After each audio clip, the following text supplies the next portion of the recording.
Ce podcast vous est proposé par Chacomdiff, chargé de communication et diffusion de vos spectacles vivants. Bonjour à tous, bienvenue sur Speed Théâtre, je suis Arthur. Aujourd'hui on accueille la compagnie du Reflet pour leur spectacle Sauve-moi si tu peux.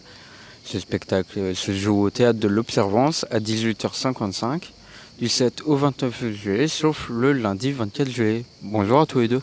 Et bonjour. Salut. Est-ce que vous pouvez vous présenter en quelques mots ? Alors moi du coup c'est Fabien Gartner, je suis le directeur artistique de la compagnie du Reflet et aussi metteur en scène, auteur et comédien. Voilà. Et moi c'est François Latapi, je suis comédien, danseur et chanteur pour la compagnie du Reflet et co-auteur du spectacle Sauve-moi si tu peux. Est-ce que vous pouvez résumer en quelques mots l'histoire ?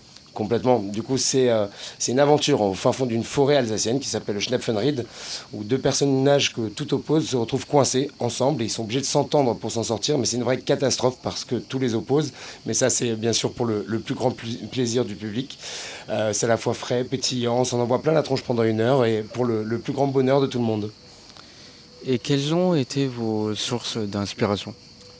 Alors en fait on était dans les Vosges au moment où justement on a coécrit la pièce et on avait vraiment envie de monter un nouveau spectacle et du coup on est parti sur ce thème-là, la forêt. Et après on avait vraiment envie de rendre hommage un petit peu à toutes nos inspirations, tout ce qu'on aime. Donc on est parti sur toute la partie humoristique, un petit peu style Marie-Thérèse Porcher, Pierre Palmade, Michel Larocque, et à travers une forme un peu sitcom. Voilà, il y a une voix off et il y a beaucoup de références aux années 90-2000 qui sont nos années où on a grandi et du coup voilà, c'était une manière de rendre hommage à cette époque-là. Et qu'est-ce qui vous a donné envie de faire ce spectacle ? Alors l'idée c'était vraiment de se retrouver sur le plateau tous les deux initialement et en fait on est vraiment un binôme de travail et de vie assez coloré on va dire et du coup quand on remarquait des interactions avec d'autres personnes qui pouvaient voir des échanges ou des interactions qu'on avait, ça a vraiment inspiré les gens et du coup on s'est dit mais pourquoi pas le mettre sur le plateau pour faire rire encore plus de monde et faire découvrir nos univers encore plus. Et c'est une première pour vous deux de jouer ensemble ? Non, on travaille beaucoup ensemble. On a l'habitude aussi de passer beaucoup de temps sur différents projets. Après, par contre, c'est la première fois effectivement qu'on coécrit et qu'on joue juste à deux. Mais on a joué déjà sur différents spectacles et cohabité souvent sur différents projets ensemble. C'est dur de travailler et de jouer avec son pote ? C'est pas toujours tout blanc ou tout noir, mais non, c'est un vrai plaisir parce qu'en fait là, on se connaît depuis très longtemps, donc on sait nos attentes, on connaît les envies de chacun et donc du coup au contraire c'est vraiment un plaisir justement de pouvoir échanger et avec une personne dont on connaît beaucoup de choses. On est très complémentaires dans le travail et dans la vie aussi, donc du coup c'est vrai qu'on s'apporte beaucoup de choses. Après voilà, il y a des moments où forcément c'est moins évident et puis comme on passe beaucoup de temps ensemble, parfois il y a des petites tensions, mais en fait ça se règle toujours et on est vraiment dans un bel échange de travail.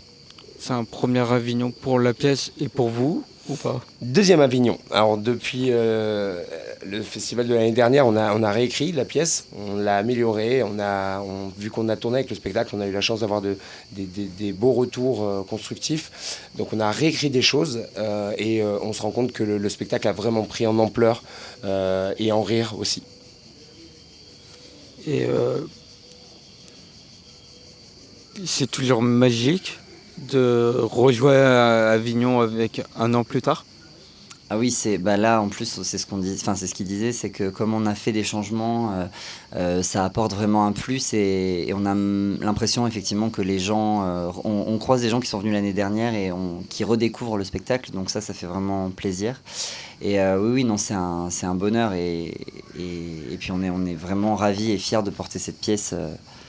Tous les deux. Sans compter que cette année, la très belle surprise, c'est que depuis le premier jour, il y a juste eu le premier jour qui a été une exception, mais depuis, sinon on est complet tous les jours, et on a des critiques absolument incroyables, des personnes qui viennent nous voir, donc ça fait vraiment chaud au cœur. Et est-ce qu'il y a des modifications même durant le festival? Je crois très très peu. Ça pour le coup, non, on a vraiment quand même un texte très écrit qu'on respecte énormément. Après bien sûr, des fois il y a des toutes petites modifications, des ajustements, ne serait-ce que en fait Avignon permet toujours avec cette espèce de marathon d'avoir un enchaînement des représentations et de pouvoir les comparer les unes aux autres et tout d'un coup de réagir sur toujours plus de finesse et de travail dans la précision du texte. Et la mise en scène, et comment on l'a choisi? Il y a de la musique, il y a des décors. Alors justement, comme on parlait des séries télé des années 90, oui, il y a une voix off, il y a de la musique qui fait appel à plein de références en permanence. On vise énormément le décalage, donc ne serait-ce que quand on nous croise dans la rue, nous sommes en parade avec un caddie rempli de sapins pour appeler l'esprit montagne et aussi du yodel, ce qui fait beaucoup rire les gens, parce que d'entendre du yodel, donc le chant tyrolien dans les rues d'Avignon, c'est assez particulier. Et du coup, on a continué aussi ce décalage par rapport à la scénographie, puisqu'on a décidé de faire comme un stand décathlon. Donc, on s'attend à aller en pleine forêt vosgienne, et en fait, on se retrouve dans une forêt 100% plastique, qui rappelle aussi ce côté décor de série un peu décalé, où tout est en plastique. Et comment on choisit les musiques? Parce que vu qu'il y a eu des millions de chansons qui ont été créées durant cette période, comment on choisit? Ça, c'est vraiment nos références, nos goûts. On est parti sur tout ce qui nous faisait vibrer quand on était plus jeune. Alors après, il y a beaucoup de musiques qui sont libres de droit, effectivement, sur le spectacle. Mais il y a beaucoup de choses, ouais, qui font référence à ça. Et nous, c'était vraiment juste rendre hommage. Donc on a pris les musiques à 80% qui nous faisaient vraiment vibrer. Et puis qui donne aussi envie aux gens de partir à l'aventure avec nous, des musiques assez joyeuses, festives, et qui rappellent un petit peu l'esprit de la montagne. Et le décor, il y a plusieurs décors ou il y a un décor durant tout le spectacle? Alors moi je dirais un décor évolutif tout au long du spectacle, puisque du coup justement ces deux personnages qui sont complètement perdus en forêt installent leur petit campement. Du coup ça évolue en permanence, on a tout le temps des nouveaux éléments qui débarquent sur le plateau, toujours en décalage. L'idée c'est vraiment d'avoir un décor qui se construit au fur et à mesure de l'histoire, au même titre qu'un enfant va dans ses jeux ajouter un objet pour dire tiens ça ce sera mon épée, ça ce sera ci. Nous aussi on amène de plus en plus d'éléments et qui racontent, qui aident à la narration de notre aventure. Et justement, parlant d'enfants, quel est le public visé? Alors à la base, nous, on était partis sur une cible à peu près de notre âge, entre 30 et 40 ans. Et en fait, on se rend compte que le spectacle parle à toutes les générations. On a aussi bien des personnes âgées, des plus jeunes. Sur cet Avignon-là particulièrement, on a beaucoup d'enfants qui sortent avec le sourire, qui ont passé un bon moment. Parce qu'en fait, même si le spectacle, on l'a vraiment conçu pour la génération trentenaire, il y a quand même beaucoup de comiques de situation où les enfants, en fait, ils partent à l'aventure avec nous et au final, ils passent un très très bon moment. Et donc, ça parle vraiment à toutes les générations. C'est ça, exactement. Et moi, j'ajouterais aussi le fait qu'il y a dans cette pièce beaucoup de lignes de lecture différentes. Et on essaye d'envoyer pas mal de messages. On est assez content du coup d'un personnage, notamment, qui a un passage très touchant, Greg, donc, qui est joué par François, qui raconte en fait toutes ses difficultés dans sa vie, etc., pendant un joli passage très tendre et émouvant. Ce qui permet aussi d'aborder des petits sujets friendly ou même sur l'adoption ou sur les difficultés tout simplement de la vie au quotidien. Et ça rend vraiment, en fait, tout le monde se projette un peu dans ces personnages à un endroit ou un autre. Et du coup, ça rend la chose encore plus vivante. Et en même temps, si je comprends bien, c'est un spectacle humoristique, mais en même temps, avec des petites parcelles de moments,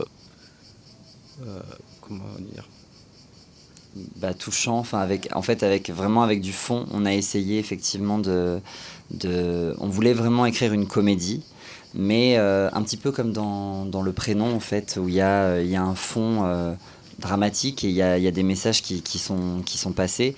C'était vraiment notre intention, faire passer différents messages, mais de manière assez ludique, et la comédie nous permettait ça.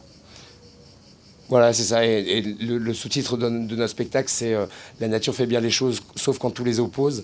Et ça, c'est vraiment là-dessus qu'on a joué, dans le sens où on a deux univers complètement opposés qui se retrouvent, qui sont obligés de faire avec, mais qui amènent aussi avec eux sur le plateau leur casserole. Et donc, du coup, ça les rend encore plus vivants et humains, quoi. Et justement, parlant du titre, Sauve-moi si tu peux, c'est un hommage au film de Robert Zemeckis. Alors, il y avait la référence, mais non, après, pas. L'idée, c'était pas de faire un hommage, mais effectivement, c'était de s'inscrire toujours dans l'idée d'un film, justement, souffler aux gens au maximum ce côté série, film, voilà. Et on a plein de moments qui font des références, justement. Par exemple, l'accueil du public. On a des pubs de cinéma avec le fameux Mediavision 0001, voilà, qui accueille les gens et qui place tout de suite dans ce contexte popcorn et histoire qu'on a envie de suivre. Et comment les gens réagissent au tract, je veux dire, ils apprécient, je veux dire...